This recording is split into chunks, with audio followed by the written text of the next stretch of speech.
Ադրբեջանը Եվրոպայի կարևոր գործընկերն է, Բաքվում հայտարարել է ԵՄ արտաքին հարցերի եւ անվտանգության բարձր հանձնակատար Կայա Կալասը, որը ապրիլի 25-ին ժամանել է Բաքու եւ բանակցություն վարել Իլհամ Ալիևի հետ։ Կալասը Բաքվում հայտարարել է, որ պայմանավորվել են վերսկսել ԵՄ Ադրբեջան գործընկերության փաստաթղթի շուրջ բանակցությունները։ Պաշտոնյան նաեւ Եվրամիություն Կենտրոնական Ասիա հարաբերության խորացման եւ այդ հարցում Ադրբեջանի դերի մասին է խոսել, թեման ուղիղ քննարկել Ալիևի հետ։ Այն Ալիևի, որ երկու շաբաթ առաջ եվրոպական կողմից ծաղրում էր հեգնում առաջարկում հայ-ադրբեջանական սահմանային հարցերին պարզապես չխառնվել։ Ապրիլի սկզբին, երբ Սամարղանդում կայացավ ԵՄ Կենտրոնական Ասիա առաջին գագաթնաժողովը, Եվրահանձնաժողովի նախագահ Ուրսուլա ֆոն դեր Լայենը հայտարարեց, թե տրանսկասպիական տրանսպորտային միջոցների հարցում հայ-ադրբեջանական եւ հայ-թուրքական սահմանների բացումը բեկումնային նշանակություն ունի։ Ալիևը տեղն ու տեղը սևացրեց եվրոպացի դիվանագետներին։ Մենք միայն լսում ենք կոչեր բացել սահմանը Թուրքիայի եւ Հայաստանի եւ Ադրբեջանի միջև, ինչ կապ ունի Եվրոպան այս ամենի հետ։ Թուրքիայի եւ Հայաստանի,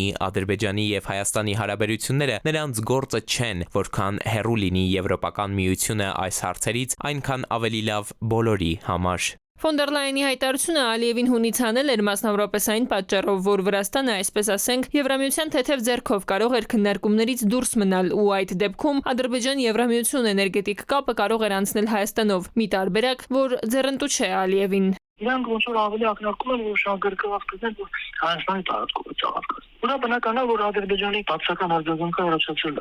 իրանց համար Վրաստանը բնական է, որ նախավելի հարմար ու հասկանալի գործընկերական Հայաստանը, ինչպես գիտենք, հարաբերություններն են նորմալացված, բայց դրանց Վրաստանի դեպքում արդեն ենթակառուցվածքները կան արդեն։ Ամեն դեպքում կոշտությամբ աչքի ընկնող պատասխանի հեղինակը երկու շաբաթ անց հանդիպում է Կալասի հետ իր իսկ հարկի տակ։ Պաշտոնական հաղորդագրություն տարածում, թե քննարկել են Կենտրոնական Ասիայի հետ կապերի հարցերը։ Տրամաբանական է, որ այս հարցերի շարքում պարզապես չեն կարող չլինել այն հարցերը, որոնցից հեռու մնալ էր խորհուրդ տվել Ալիևը եվրոպացի պաշտոնյաներին։ Ինչն է նորից երկխոսության դաշտ բերել կողմերին, փոխադարձ շահերը ձևակերպում է քաղաքագետը։ Ադրբեջանը շահագրգռված է իրականության մեջ Եվրամիության մեջ։ Ու այդ նույն բանը իրանք մասնել կարելի ասել։ Իրանք մի կողմից շատ կուշտ քննադատում են, այդ առաքելությունը Հայաստանում պահանջում են, որ դուրս բերվի, իմիջիալուց Եվրամիությունը ուղիղ չի արձագանքում։ Այսինքն իրանք չեն ասում, որ պատրաստական են հանել առաքելությունները, այսինքն Հայաստանի որոշելի կանոնները դա ըստ Եվրամիության։ Ադրբեջանը բավականին վատ հարաբերություններ ունի Եվրամիության առանցքային երկրների մեկի հետ Ֆրանսիայի հիմա, ու իրանք նաև շատ կուշտ արձագանքում են, երբ որ քննադատություն անում մարդու իրավունքների հետ կապված։ Այդ միաժամանակ դրա հետ նույն Կալասի հետ հանդիպման ժամանակ